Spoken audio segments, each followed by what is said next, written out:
Bismillahirrahmanirrahim. Assalamualaikum warahmatullahi wabarakatuh. Segala puji syukur kehadiran Allah SWT yang masih memberikan kita nikmat sehat walafiat, sehingga kami dari kelompok 4 masih bisa mempresentasikan suatu pembelajaran mesin yang berjudul Support Vector Machine. Kami dari kelompok 4 yang beranggotakan saya sendiri, Givari Mansuri, dan teman saya Alvin Wiguna Pangabean, lalu Febri Fatullah Rashid, lalu Emas AF Algani. Pada bab pendahuluan ini, di sini kami akan menjelaskan beberapa hal mengenai support vector machine. Yang pertama, support vector machine diperkenalkan oleh Vapnik pada tahun 1992. Support vector machine menerapkan strategi structural risk minimization. Pada prinsipnya bekerja sebagai binary classifier, saat ini tengah dikembangkan untuk multi-class problem.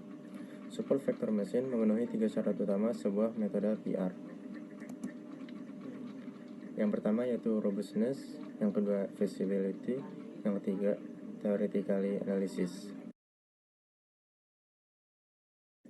Di sini kita akan menjelaskan mengenai definisi dari support vector machine.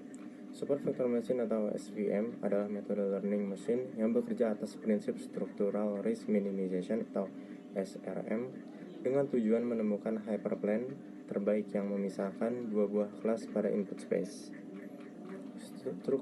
Structural risk minimization adalah prinsip induktif yang digunakan dalam pembelajaran mesin. SRM mengatasi masalah ini dengan menyeimbangkan kompleksitas model dengan keberhasilannya dalam menyesuaikan data pelatihan. Karakteristik support vector machine. Secara prinsip, SVM adalah linear classifier, menerapkan strategi structural risk minimization atau SRM. Prinsip kerja SVM pada dasarnya hanya mampu menangani klasifikasi dua kelas. Pattern recognition dilakukan dengan mentransformasikan data pada input space ke ruang yang berdimensi lebih tinggi, dan optimisasi dilakukan pada ruang vektor yang baru tersebut. Kelebihan dan kekurangan support vector machine. Kelebihan: meminimalisir error pada training set. Metode yang tepat untuk memecahkan masalah. Berdimensi tinggi dalam terbatasnya sampel yang ada. SVM dapat diimplementasikan dengan mudah terhadap QP problem.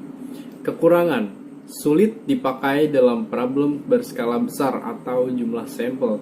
SVM masih memiliki kelemahan pada tiap kelasnya, yaitu one versus rest dan tree structure. Contoh aplikasi SVM. Beberapa contoh di mana algoritma SVM dapat diaplikasikan antara lain. 1. Yaitu klasifikasi teks, penetapan kategori, pendeteksian spam, dan analisis sentimen. Kedua yaitu pengenalan gambar. SVM bekerja sangat baik dalam pengenalan berbasis gambar dan klasifikasi berbasis warna. Kemudian kita mencoba menerapkan dari SVM, penerapan klasifikasi SVM dengan Python. Di sini kita menggunakan dataset dari SCIKI Talent, di mana untuk dataset kita bisa download di Google, kemudian ketikkan dataset yang mau kita cari. Oke, untuk langkah pertama yang kita lakukan adalah memuat data penyakit kanker payudara ke dalam notebook menggunakan sintek berikut. Jadi untuk sinteknya seperti ini. Import, kita mengimport dulu datasetnya, kemudian kita meloading dari dataset. Setelah kita ekspor data untuk mengetahui variabel filter atau independen dan nama target, kita printkan featuresnya, kemudian kita print labelnya. Maka akan tampak seperti ini dari filternya dan juga labelnya. Kemudian kita akan cek dimensi menggunakan sintek berikut. Kita mau sintek print data filter shape, kemudian akan muncul dengan tampilan outnya 569,30. Selanjutnya kita akan membagi dataset menjadi data training dan data testing. Data training yang digunakan adalah sebanyak 75% dan data testingnya sebanyak 25%. Dengan kodenya seperti ini, import train test spread function, kemudian dari scikit model di datasetnya. Nah, kemudian kita akan membuat model yang akan kita gunakan untuk melakukan klasifikasi dengan kodenya seperti ini. Import svm model from scikit import svm.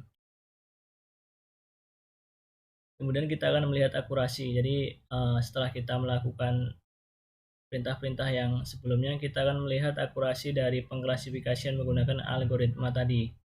Akurasi merupakan proporsi jumlah prediksi benar.